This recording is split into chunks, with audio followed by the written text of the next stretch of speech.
ఒక్క తాడు చెప్పడం చేసింది. అది ఒక తాడు ఏమైంది? ఒక్క తాడికి ఏమైంది? నేను చెప్పలా, మీరు ఒక తాడు ఏమైంది? వీక్ అయింది. చెప్పండి, ఏమైంది? వీక్ అన్నమాట. బలహీనమైంది. ఒక తాడు బలహీనమైంది. ఎప్పుడైతే ఇది వీక్ అయిందో, ఎప్పుడైతే బలహీనమైందో, ఎప్పుడైతే అపవాది పట్టుకుందో, ఎప్పుడైతే సాతాను అందులోకి ప్రవేశించాడో, ఆ మనిషి లేకపోతే ఆత్మ సంబంధమైన జీవితం, లేకపోతే ఆ గుడారం అనబడేటువంటి కుటుంబం కావచ్చు, ఏదైతే ఒక్కటి వీక్ అయిందో, వీక్ అయిన మరుక్షణమే లూజ్ అయిపోయింది. ఎప్పుడైతే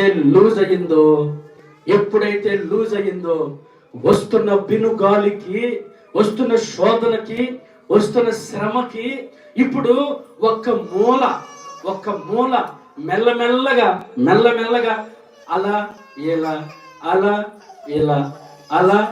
ఇలా అటు ఇటు అపవాది సాతాను లాగా.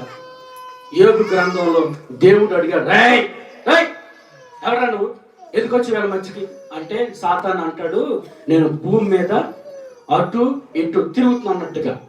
ఈ లూజ్ అయిపోయిన మనిషి స్థితి ఎలా ఉంటుందంటే, అటు ఇటు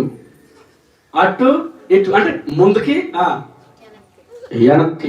కొంచెం హుషారు వచ్చినప్పుడేమో ముందుకి, కొంచెం బాధ రాగానే వెనక్కి, మళ్ళీ ఏదైనా మేలు జరగగానే ముందుకి, మళ్ళీ ఏదైనా ఇబ్బంది రాగానే వెనక్కి. ఇప్పుడు ఏమవుతుంది?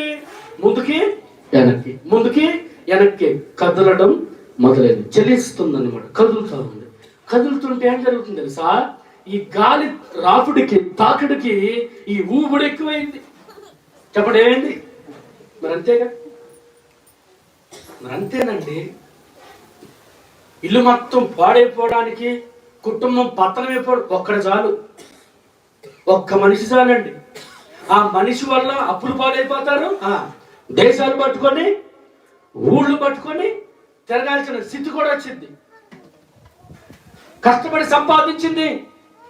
సంపాదించి మొక్కను పెంచి పెద్ద చేసి, నీళ్లు పోసి రాళ్ళతోవి అడవికి వెళ్ళి కంచి కొట్టుకొచ్చి రక్తం గారుతున్న ఓ అని ప్రయాసపడి మొక్క చుట్టూ కంచి వేసుకొని జాగ్రత్త చేసుకొని దాన్ని మెల్లగా పెంచుకొని పెద్ద చేసి కాయలు కాసి తినబోయే టయానికి ఏం జరిగిద్దంటే, ఇలాగా ఏదో ఒక సమస్య వచ్చి పడుద్ది. ఆ మొక్కని వదిలిపెట్టి వెళ్ళిపోవాల్సిన పరిస్థితి చాలా మంది వ్యక్తిగత జీవితాల్లో కనిపిస్తా ఉంది. ఆశీర్వాదం అనుభవించే సమయం